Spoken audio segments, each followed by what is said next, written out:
Sejam todos muito bem-vindos ao programa Luz para o Caminho. Hoje nós vamos falar um dos temas que revoluciona o cristianismo na atualidade.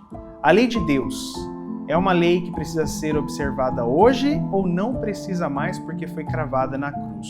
Esse vai ser o tema do nosso estudo no programa Luz para o Caminho.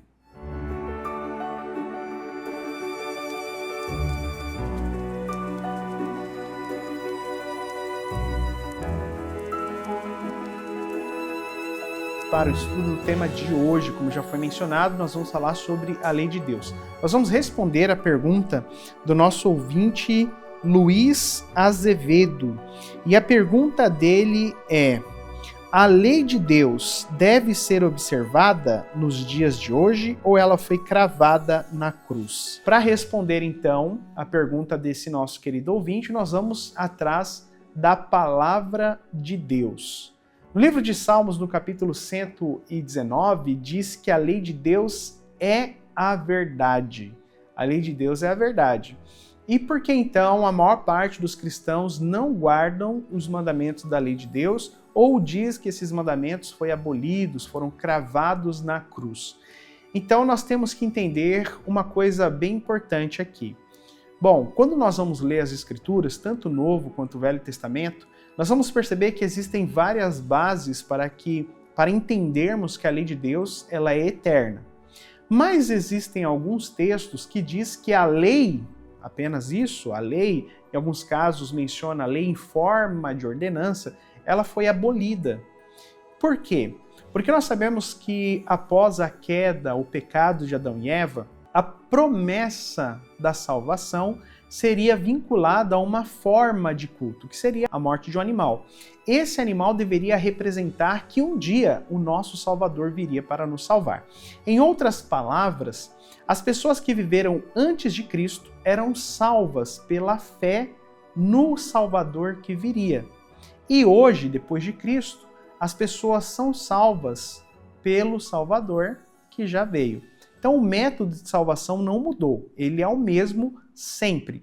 A única coisa que muda é que uns eram pela fé no Cordeiro que viria e hoje é pelo Cordeiro que já veio, tá? Então respondendo essa pergunta, nós agora vamos entender qual foi a lei que foi abolida, se é a lei dos 10 mandamentos, se é a lei em forma de ordenança, o que a Bíblia fala a este respeito. Então a primeira coisa que nós temos que entender é que a lei ela se divide em duas partes, entre a lei de Deus e a lei de Moisés. E vocês vão perceber a partir de agora que existe uma diferença gritante. Gostaria que vocês abrissem suas Bíblias em Êxodo no capítulo 31, versículo 18.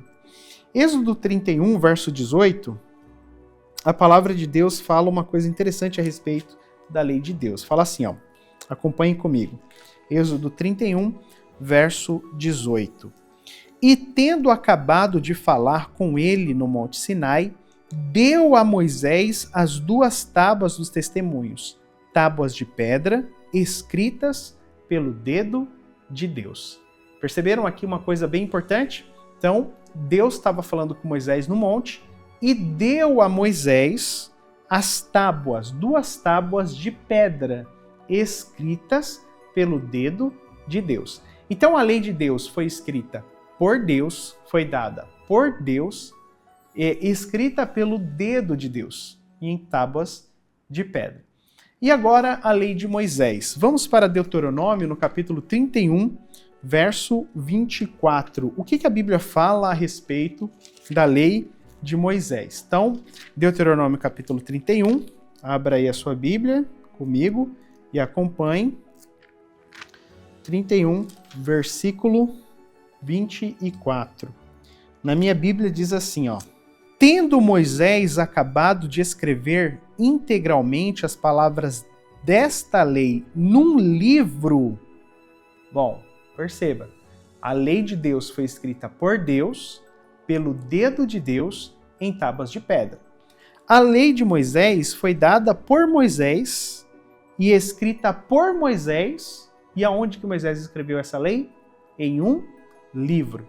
Então existe aqui uma diferença. Nós vamos ver mais textos que mostram também essa diferença. Como, por exemplo, nós vamos ver agora o texto de... Agora, nós vamos ver o texto de Deuteronômio no capítulo 10, no versículo 5. Olha que interessante, outra diferença. Aqui em Deuteronômio no capítulo 10, abra aí a sua Bíblia que você vai perceber essa diferença. Capítulo 10, versículo 5, nós vamos ver o seguinte. Virei-me e desci do monte, e pus as tábuas na arca que eu fizera, e ali estão como o Senhor me ordenou.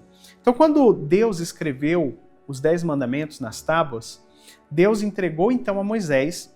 Moisés desceu o monte, e aonde que Moisés colocou essas tábuas? Ele colocou dentro da arca. Qual arca?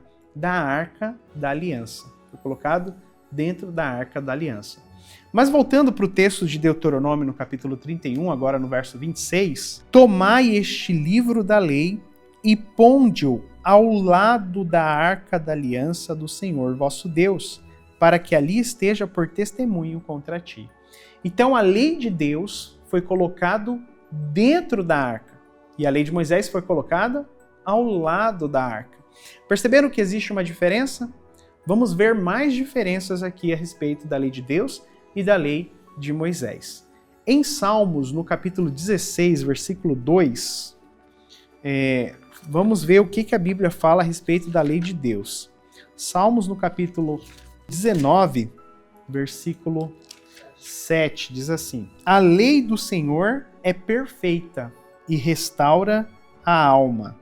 O testemunho do Senhor é fiel e dá sabedoria aos simples. Então aqui nós temos a informação de que a lei de Deus ela é perfeita e ela refrigera a alma.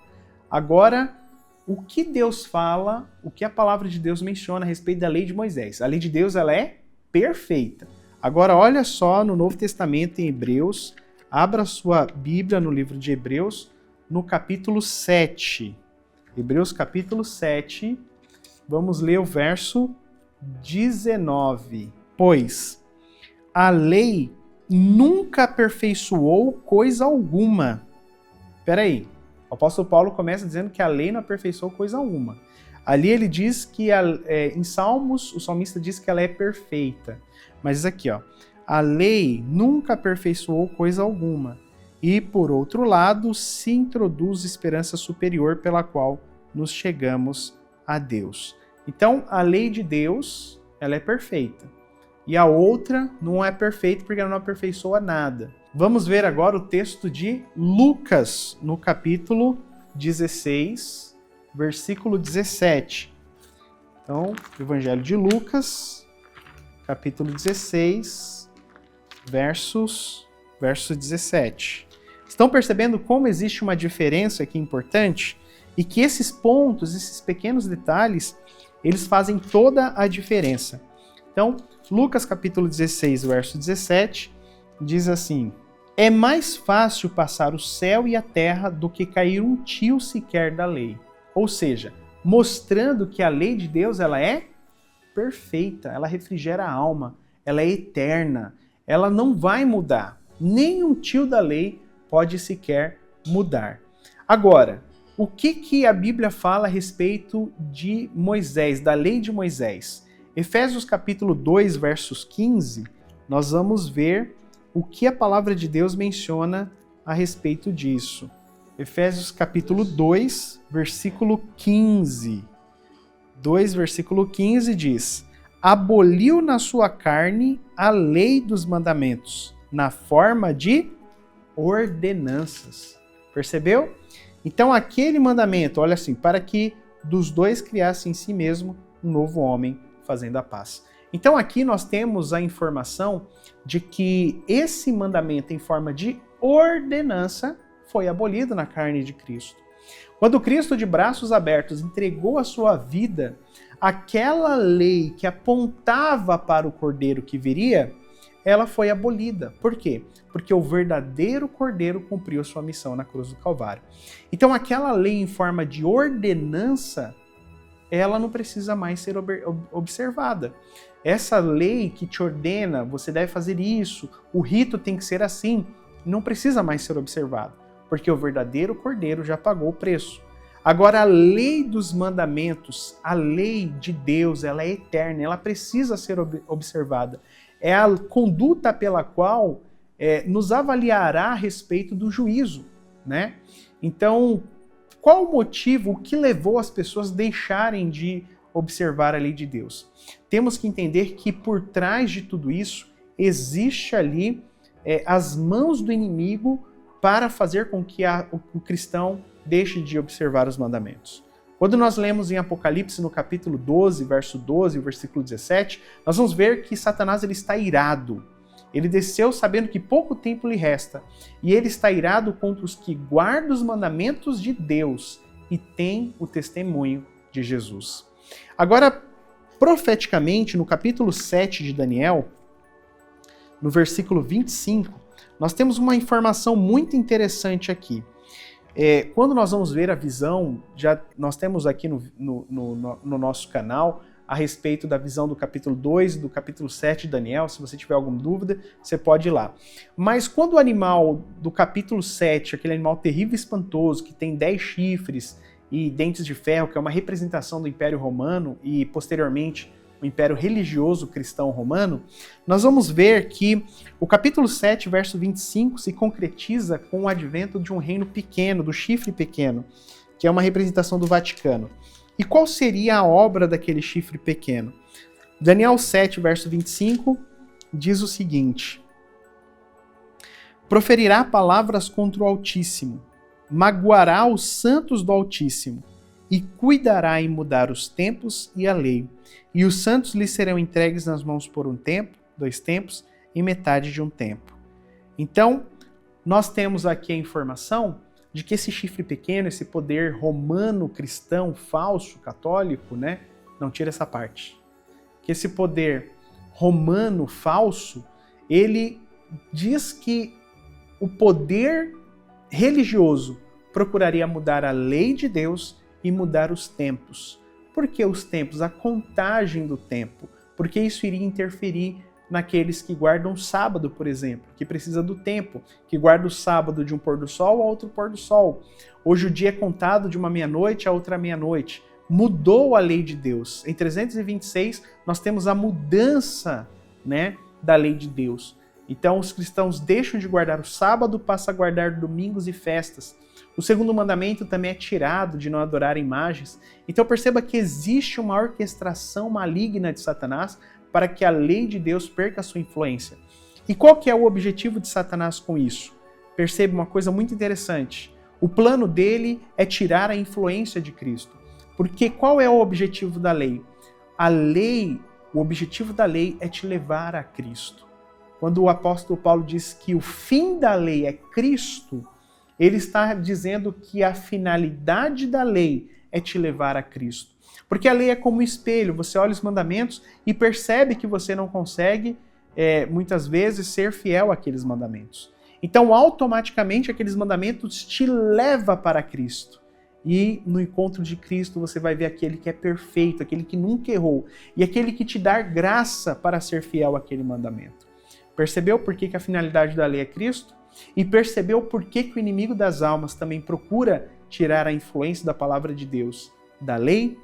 Então, gostaria que deixar aqui o apelo para que vocês estudem bastante esse tema, porque vai ser o tema da controvérsia no final do grande conflito entre o bem e o mal neste mundo. Então, que Deus te abençoe. Se você tiver alguma dúvida, não esqueça de deixar a sua pergunta aí no chat, que certamente a palavra de Deus irá te responder. Que Deus te abençoe e te dê a sua paz para isso. Amém.